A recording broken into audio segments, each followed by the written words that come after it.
Now, the book does talk about working with areas and how to create an area. This is not something that we are going to do in our class, but I do want you to be aware of it. Uh, all you need to do to work with areas is right click and add a folder and call it areas.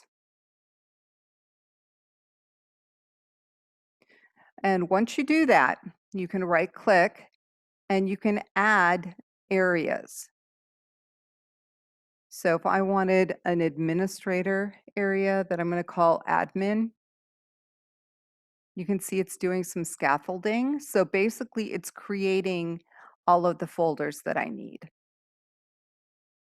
Now, ideally, you would set up the areas before you started doing models and controllers and all of that, because you would want to do those in the respective areas. Kind of after the fact is really not when you want to set this up. So you can see I've got the admin folder, and it went ahead and it created controllers, data, models, and views, but they're all empty because it's actually expecting me to add the models and then generate the controllers and the views.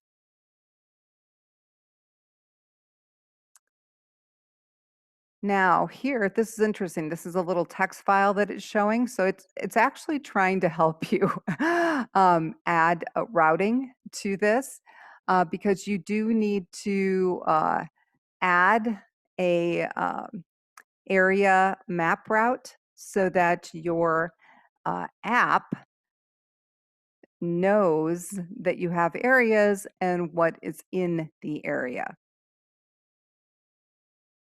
So if I was going to do that, I would end up going back into startup here. And in the use endpoints method at the top, I would set up my area.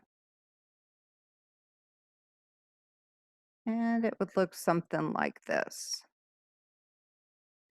And you'll notice I've got map area controller route. And I've got the name. And the important thing here is the area name. Okay, that is kind of critical because you're going to be using that in the controllers that you're associating with that area. So I will pull this over.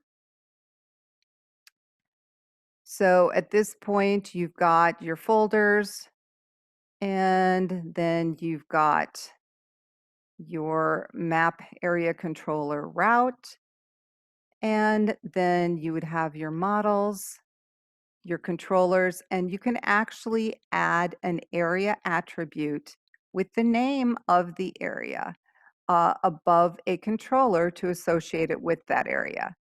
However, you've got return view. So take note here because that view needs to be in areas, admin, and views. So you have to have, you know, how we have our views set up here. You basically have to have that set up here in the area section in order for the routing to work, which is why ideally you would set up areas before you have your controllers, your models, and views in your app. It would make it a whole lot easier. Okay, so I'm not going to actually have you guys map things out with areas. I just want to make you aware of them. In larger projects, they would be quite useful.